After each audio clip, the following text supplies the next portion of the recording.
తెలుగు వారి number 1 choice Telugu matrimony.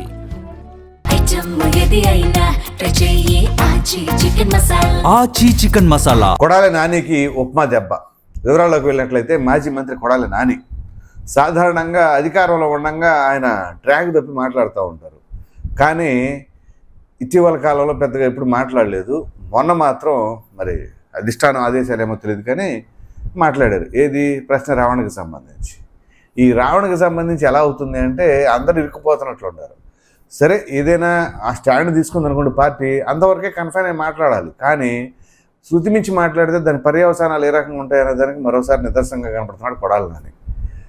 So ప్రధానంగా TDP cadre అంతా కూడా ఎదురు చూస్తూ ఉండారు కొడాలి నానిని ఎప్పుడు లోపలేస్తారా అని చెప్పేసి. మొన్న ఏదైతే ఈ ప్రశ్న రావడానికి సంబంధించి అంటే వైఎస్ఆర్ జయంతిని పురస్కరించుకొని పెట్టిన ప్రెస్ మీట్ అది. ఇక సందిట్లో సడేమియా అంటే రావణకి సంబంధించిన ఎపిసోడ్ గురించి కూడా ఆయన మాట్లాడారు. మాట్లాడేటప్పుడు అతని పైన పెట్టింది ఓపా చట్టం. ఆ ఓపా చట్టం గురించి మాట్లాడేటప్పుడు ఉప్మా ఇడ్లీ అని చెప్పేసి హేళనగా మాట్లాడారు. ఆ రోజు మనం వీడియోలో చర్చించుకున్నాం. చట్టాలు చేసేదే ప్రజాప్రతినిధులు, అటువంటి ప్రజాప్రతినిధులు చేసిన చట్టాలని అవమానించేలాగా మాట్లాడుతున్నారు అని చెప్పేసి అని దానిపైన లీగల్ యాక్షన్స్ ఏమన్నా ఉండవా అని చెప్పేసి అని కూడా నేను నా ఇంటర్వ్యూలో కూడా నేను నడిసిమల్ శ్రీనివాసరావుతో మాట్లాడడం జరిగింది. ఖచ్చితంగా ఉంటాయని చెప్పేసి అన్నారు. మనం ఆ ఇంటర్వ్యూ చేసిన అతి కొద్ది గంటల్లోనే ఆయన పైన కేసు రిజిస్టర్ అయింది. సరే మన వల్ల రిజిస్టర్ అయిందని మనం ఎలా చెప్తాంలో కానీ దానిపైన అయితే కొంచెం సీరియస్గానే తీసుకున్నట్లుంది. ఎందుకంటే చట్టాలను ఎందుకు అవమానించాలి మీరు? మనం చేసే తప్పులకి చేసిన చట్టాలని అవమానిస్తారా? ఉప్మా ఇడ్లీ ఏంటి? సో ఓపా అన్లాఫుల్ యాక్టివిటీస్ ప్రివెన్షన్ యాక్ట్ అది చాలా కఠినమైన శిక్ష. అది కూడా ఎలా పడితే అలా ఎవరికి పడితే వాళ్ళకి అప్లై అవ్వదు. చాలా జాగ్రత్తగా పెడతారు ఆ కేసులు. సో అటువంటి దాన్ని పట్టుకొని మీరు అలా మాట్లాడటం వల్ల చివరికి కేసు రిజిస్టర్ అయింది దాని మీద. నిన్న విజయవాడ 1 టౌన్ పోలీస్ స్టేషన్లో ఉమ్మడి వెంకటేశ్వరరావు అనుకుంటా ఆయన కేసు రిజిస్టర్ చేసి. ఆయన టీడీపీ వ్యక్తే. ఇక్కడ టీడీపీయా వైసీపీయా ఎవరని కాదు కదా, మనం ఏం మాట్లాడాము దానికి తగినట్టుగా ఏంటి అని చెప్పేసి.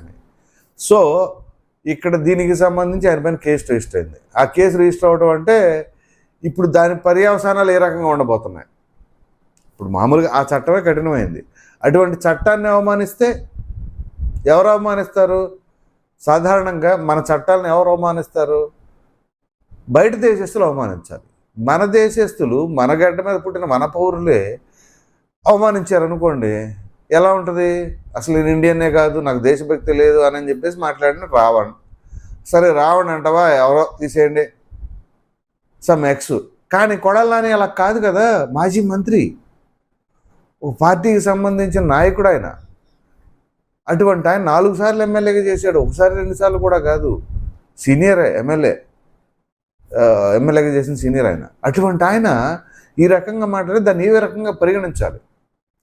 సో మనం చేసిన కొడాలి నాని పైన చేసిన వీడియోలో కూడా మీరు చూడండి, కింద కామెంట్స్ చదివితే దారుణంగా ఉన్నాయి ఆయన పైన. చదువుకున్నవాడికి తెలిస్తే చట్టాలు, చదువుకున్నవాడికి ఏం తెలుస్తాయి, అది ఇది అని చెప్పేసి. ఇంకా వ్యక్తిగతంగా కూడా మాట్లాడారు కానీ అవన్నీ మనం మాట్లాడకూడదు. సో నాని గారు అంటే నాకు చాలా మంచి గౌరవం. ఎందుకంటే ఆయన నియోజకవర్గంలో చేసిన పనులు కానీ ఆ సేవలు కానీ అవన్నీ నాకు పర్సనల్గా తెలుసు. కానీ ఇలా మాట్లాడుతూ అనేది ఎంతవరకు సహేతుకం? మీకు ఒక పార్టీ ఎజెండా తీసుకుంటే అంతవరకు మాట్లాడండి, దాన్ని ఖండించుకోండి. కానీ చట్టాలు అవమానించకూడదు. ఆ లైన్ దాటారనుకోండి ఖచ్చితంగా ఎవరైనా సరే దాని కాన్సిక్వెన్సెస్ ఫేస్ చేయాలి ఉంటుంది. సో మామూలుగానే కొడాలి నాని అనగానే సరే ఆయన పర్సనల్గా కావచ్చు, లేకపోతే నియోజకవర్గంలో కావచ్చు, కేడర్తో కావచ్చు, సామాన్యులతో కావచ్చు, పేదలతో కావచ్చు, ఎలా ఉంటున్నారు అనేది ఆ నియోజకవర్గం మాత్రానికే తెలుస్తుంది. కానీ గుర్తుంచుకోండి, మీరు మైక్ ముందు మాట్లాడేది మాత్రం ప్రపంచవ్యాప్తంగా చూస్తూ ఉంటారు. సో ఆటోమేటిక్గా మీరు చేసిన సేవలు అవన్నీ పక్కకి వెళ్ళిపోద్ది. కానీ మీరు మాట్లాడింది మాత్రం చరిత్రలో మిగిలిపోతూ ఉంటుంది. మీరు చేసిన సేవలో లేకపోతే ఏదైనా గుర్తుంచుకోవాలి, తెలుసుకోవాలి అనేది గుడివాడ రావాలి, లేదా గుడివాడ వాళ్ళు వేరే ఊరు వెళ్ళినప్పుడు చెప్పాలి. కానీ మీ నోటి దోల, మీరు మాట్లాడే తీరుని ఇంట్లో కూర్చొనో లేదా అరచేతిలో మొబైల్ చూసే చెప్పేస్తారు. మీ నేచరు ఏది మాట్లాడేది చూసి. సో దానివల్ల ఎవరికి లాసు? మీకు లాసు, మీ పార్టీకి లాసే. మరి ఇంకా తెలుసుకోపోతే ఎలాగా? మొన్న ఓటమి చెందిన దాంట్లో మీ కాంట్రిబ్యూషన్ గట్టిగానే ఉంది. వైసీపీ కాంట్రిబ్యూషన్లో, వైసీపీ ఓటమిలో జగన్మోహన్ రెడ్డి గారు ఎంత పాత్ర పోషించారో ఓటమికి ఒక ముఖ్యమంత్రిగా ఉండి దాంట్లో మీ కాంట్రిబ్యూషన్ కూడా కొంత ఉంది. సో ఆ మాట్లాడే తీరు ఇంకా ఓడిపోయిన తర్వాత మార్చుకున్నారంటే మార్చుకోవాలి. ఇప్పుడు చట్టాలనే హేళన చేస్తున్నారు. సరే కొంతవరకు మారిందిలే కానీ పూర్తిగా మారాలి. ఆ చట్టాల గురించి పద్ధతిగా మాట్లాడాలి. లేదా రాజ్యాంగ పదవిలో ఉన్నటువంటి వారిని కూడా రెస్పెక్ట్ ఇచ్చి మాట్లాడగలరు. సో అటువంటిది లేనప్పుడు మాత్రం దానికి ఆ పర్యవసానాలు గట్టిగానే ఎదుర్కోవాల్సి వస్తుంది. సో ఇప్పుడు దీనిపైన సెక్షన్స్ ఏ రకంగా ఉండబోతున్నాయి అనేది కూడా చాలా కీలకంగా ఉండబోతుంది. సో అది మరి ఎటువంటి కేసులు ఏంటి, బెయిలబుల్ కేసులో నాన్ బెయిలబుల్ కేసులు అవుతాయా, లేకపోతే మరలా దీన్ని కూడా కక్ష సాధింపు చర్యలుగా వైసీపీ అంటదా అంటే వైసీపీ వాళ్ళు సరే మామూలుగానే అంటారు. వాళ్ళు మాట్లాడినవి, వాళ్ళు చేసిన చేష్టలవి అట్లాంటివి ఏమి ఉండవు. కానీ ఈ వీటి గురించి ఏదైనా సరే గబక్కన ప్రభుత్వం చర్యలు తీసుకుంటే ఇదిగో అలా చేశారు, ఇదిగో ఇలా చేశారు అని చెప్పేసి అంటారు. సో ఇప్పుడు యాక్చువల్గా ఏంటి, కూటమి ప్రభుత్వ అధికారంలోకి రాగానే పడాల్సిన ఫస్ట్ వికెట్ కొడాలి నాని అని చెప్పేసి చాలామంది అభిప్రాయపడ్డారు. కానీ ఈ కొడాలి నాని అనే వ్యక్తి మరి సరైన అవినీతి చేయలేదనో లేకపోతే ఇంకోటి అనే దానికంటే కూడా అనారోగ్య పాలైపోయి ఉన్నారు అని చెప్పేసి కొంత గ్యాప్ ఇచ్చారట. అంటే మామూలుగా పబ్లిక్ మాట్లాడుకుంటున్న విధానం.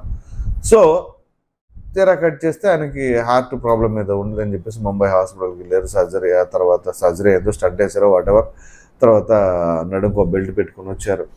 వచ్చిన తర్వాత నియోజకవర్గంలో అప్పుడప్పుడు అలా కనపడుతూ ఉండి లేదా ఏదైనా బయటకు వచ్చినప్పుడు కనిపిస్తూ ఉండేవాళ్ళు.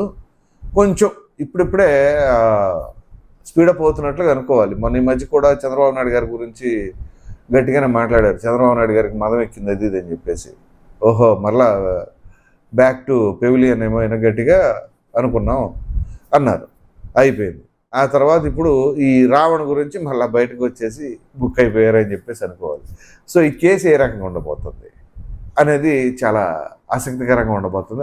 అఫ్కోర్స్ తెలుగుదేశం పార్టీ శ్రేణులు అందరూ కూడా ఎదురు చూస్తున్నా అది వేరే అంశం. ఒకవేళ ప్రభుత్వం నిజంగా కక్షపూరిత ధోరణితో వ్యవహరించేలాగైతే ఇమ్మీడియట్గా అధికారంలోకి రాగానే ఒక 4 రోజుల లోపలేసేవాళ్ళు. కానీ వాళ్ళ పంధానే అది కాదు అనేదానికి నిదర్శనంగా కనబడుతున్నాయి ఈ ఘటనలు. అందు గురించే మీరు గమనించండి, వైసీపీ అధికారంలో ఉండగా మంత్రులు పదవులు, అసలు మనం ఏ పదవిలో ఉన్నాం అనే ఆలోచన కూడా లేకుండా బూతులు ఇష్టానుసారంగా మాట్లాడారు. ఇప్పుడు అధికారం కోల్పోయిన తర్వాత కూడా వాళ్ళే మాట్లాడుతున్నారు. సో అధికారం ఉన్నా అధికారం పోయినా మాకు సంబంధం లే, మా తీరు ఇంతే అనే దానికి నిదర్శనం.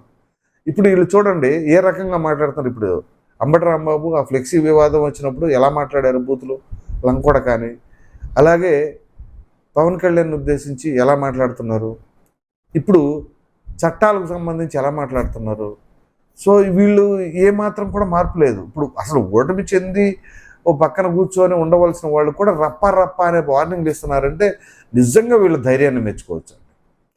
వీళ్ళకి ఏ ధైర్యమో ఏమో తెలియదు కానీ, అంటే వీళ్ళు గుడ్డిగా ఒక ఫార్ములాలో ఉన్నారు. 14లో చంద్రబాబు, 19లో జగను, 24లో చంద్రబాబు, కాబట్టి 29లో జగన్ అనుకుంటున్నారు. పొరపాటు. ఏదో మనం తమిళనాడు రాజకీయాలు మనకు ఆంధ్రప్రదేశ్కి వచ్చేసినాయని చెప్పేసి అనుకుంటే పెద్ద పొరపాటు. అవి ఏవి జరగవు. రాసి పెట్టుకోండి. మీరు కావాలంటే వీడియో సేవ్ చేసుకోండి. 2029 ఎన్నికల్లో ఇంతకంటే పెద్ద దెబ్బ వైసీపీకి తగలబోతుంది అని చెప్పేసి చాలామంది విశ్లేషకులు అభిప్రాయపడుతున్నారు.